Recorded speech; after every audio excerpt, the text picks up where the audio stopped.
Should you make a heart change or mind change? What's the difference? Do you need a heart change or a mind change is the question. To answer that, you have to know that a change of heart causes transformation. Transformation is concrete, but mind change can be temporary and thereby manipulated. Mind change can be good, but undermined by external circumstances. Few people know that the heart actually controls the mind. However, here is a warning on this issue. Mind change can be quick and powerful. Chances are the change will be quick, but transformation takes time and is often painful. Usually you will have to go through a dark night of the soul. However, once you've got it, you've got it. Any improvement coming from the heart will withstand the storms of life. Now the question becomes, how do I make that transformation? And the answer is, get the book, Living the Virtuous Life by Orville T. Miller. 20 practices that enable you to break free of addiction and reclaim your life. When something is broken within, we have to learn how to go within and fix it to reclaim your life. Most often the problem is something we're not doing versus what we are doing. What you aren't doing may very well be the thing hurting you. Get the book and learn the 20 practices to transform your life, or just subscribe and like, and get the videos posted on each practice. Today outlines one of those practices that has the potential power to transform your life. We're talking about moderation, the balance of life. Here's what AI says when we asked it to review the chapter in the book. AI says, what if the real key to overcoming addiction isn't abstinence, but balance? In Chapter 6 of Living a Virtuous Life, we explored moderation, a powerful, underrated spiritual tool that offers a sustainable path to freedom. This chapter challenges the all-or-nothing mindset and instead presents moderation as a superpower that can rewire the brain, balance emotions, and reduce cravings, while still allowing for life's pleasures. With insight from ancient Stoicism, Eastern philosophy, and modern psychology, this chapter shows how moderation can help you master your impulses, set healthy boundaries, and create long-term change. Whether it's food, alcohol, work, or emotions, moderation empowers you to live a life of purpose without excess. As a reviewer, I found this chapter refreshingly honest and deeply practical.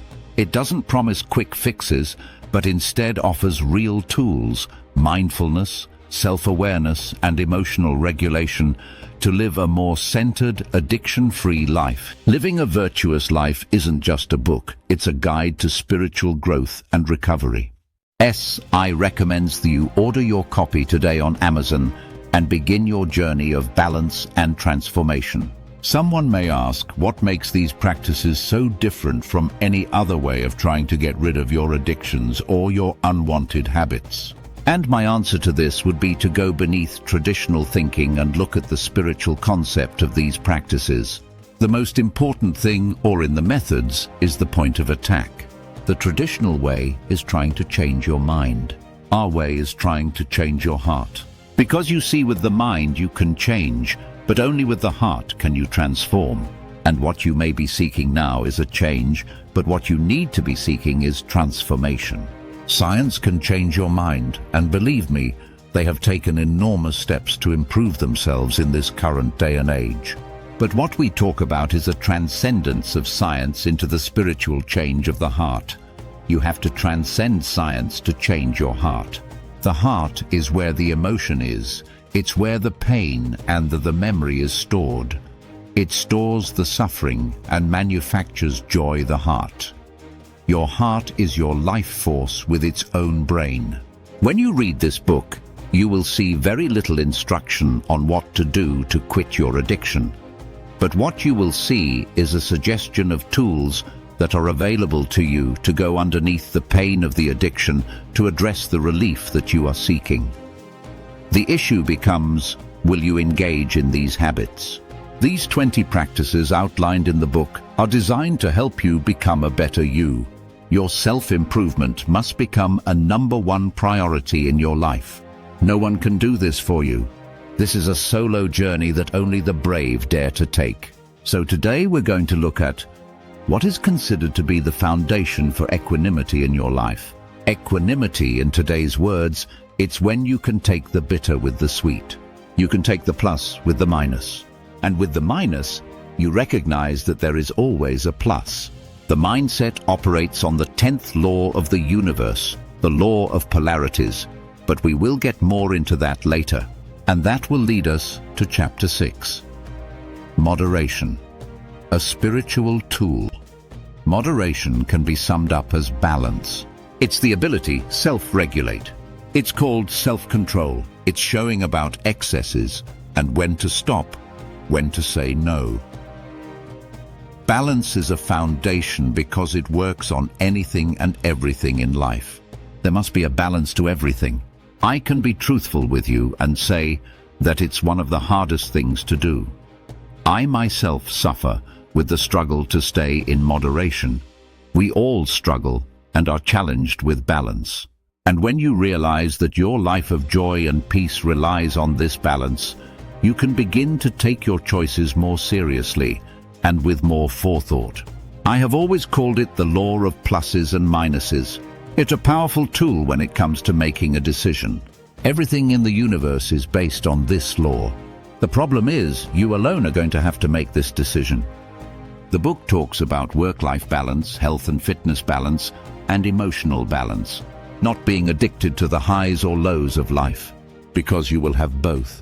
Moderation is hardwired into us. Research from evolutionary psychology suggests that humans are naturally wired for balance. Extremes in weather and scarcity or abundance have historically triggered stress responses in our brains. Moderation, therefore, helps maintain calmness. Ensuring we don't overact our survivalist instincts, I must warn you that the battle is never over. There's never a point in your life where you can say that I have mastered balance. It will be a daily struggle.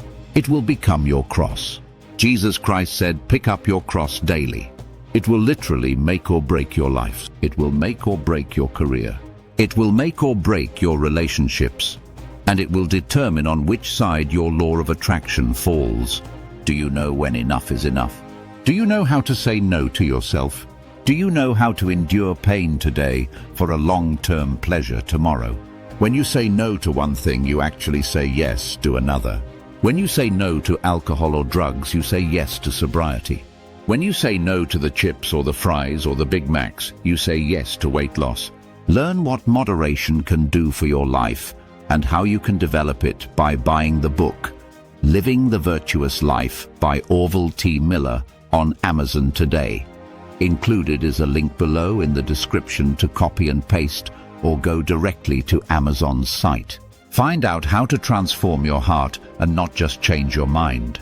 If you would like to hear more on this subject, please subscribe and hit the like button.